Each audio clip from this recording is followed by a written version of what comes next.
홍콩 시위의 끝이 보이질 않습니다. 시위는 점점 격화되는 모습인데 어제는 급기야 이런 일도 일어났습니다. 화면 함께 보시겠습니다. 네, 어제 월요일 출근길에 시위가 벌어졌는데 시위대와 이들을 체포하려는 경찰 사이에 몸싸움이 이렇게 벌어집니다. 이 경찰에게 검은색 복면을 한 시위대 한 명이 다가오자 경찰 갑자기 정전을 하고 실탄을 발사합니다.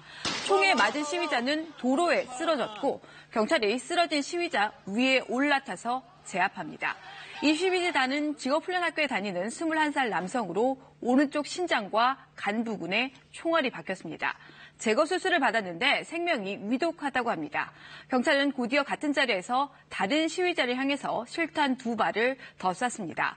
이 총격으로 다른 한 명이 또 다쳤지만 생명에 지장은 없는 것으로 알려졌습니다. 어제 일은 홍콩 사태 발생 이후 일어난 세 번째 총격 사건입니다. 그런데 어제 총격은 이전 총격과는 달리 시위대가 경찰을 향해 이렇다 할 무력을 행사하던 상황도 아니어서 경찰의 과잉 진압이라는 비판이 나오고 있습니다. 총격과 함께 경찰 시위대가 오토바이가 시위대를 향해 돌진하는 일도 있었습니다. 경찰 오토바이가 처음에는 시위대 사이를 빙 돌아서 나오는 듯 하다가 이내 작심한 듯이 시위대를 향해서 속도 높여 돌진합니다.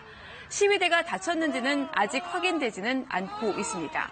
지금 홍콩에선 시위로 사망자가 발생한 것도 모자라서 시위 참가자의 의문사가 잇따르고 있습니다.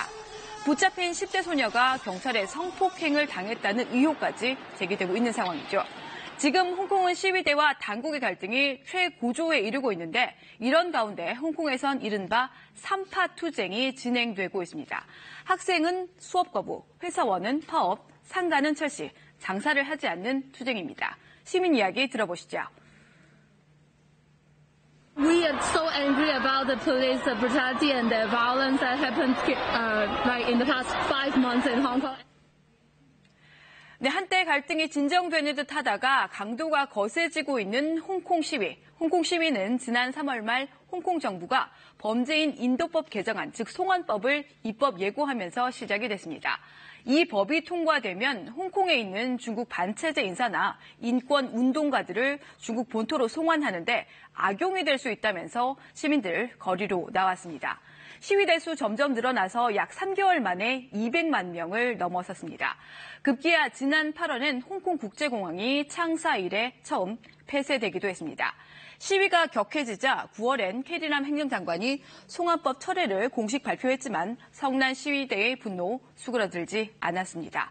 그러다 이달 초에 상황이 급변하기 시작했습니다. 시위 진압에 대한 시진핑 주석의 주문이 있었고 시진핑 주석이 사실상 캐리람 행정장관을 재신임하자 홍콩 당국의 시위 진압 더 강경해졌습니다. 이 와중에 첫 시위자 사망이 발생을 했고 어제는 급기야 세 번째 총격 사건까지 일어난 겁니다. 일각에선 홍콩 사태가 제2의 테난먼 사태로 번지는 것 아니냐는 우려도 제기되고 있습니다. 테난먼 사태는 지난 1989년 6월 4일 중국 수도 베이징의 테난먼 광장에서 중국 정부가 민주화를 요구하며 시위를 벌이던 시민들을 무력 진압한 일입니다. 희생자만 10,000명이 넘는다는 주장이 나올 정도입니다. 홍콩 시민들 이런 상황까지 올까 불안하기만 합니다. 흉흉한 소문마저 돌고 있습니다. 이미 시위 진압 인력에 홍콩인들이 쓰는 광둥어가 아닌 베이징 표준어를 쓰는 본토 경찰이 투입됐다. 이런 소문이 번지고 있고 또 중국 공안이 홍콩 경찰을 지휘하고 있다는 이야기도 나옵니다. 캐리람 행정장관은 어제 기자회견을 열어서 25개 지하철역의 폐쇄를 발표하는 등 폭력 행위에 굴복하지 않겠다고 밝혔습니다. 홍콩 시민들은 지금의 홍콩이 지난 1987년에 한국과 다름이 없다며 도움을 호소하고 있습니다. 급기야 한 홍콩의 인권운동가는 한국을 찾아서 연대를 호소하고 나섰습니다. 이에 화답이라도 하듯 서울대 일부 학생들은 국내 최초로 학교 이름을 걸고 홍콩 시위 지지 선언에 나섰습니다. 친절한 뉴스였습니다.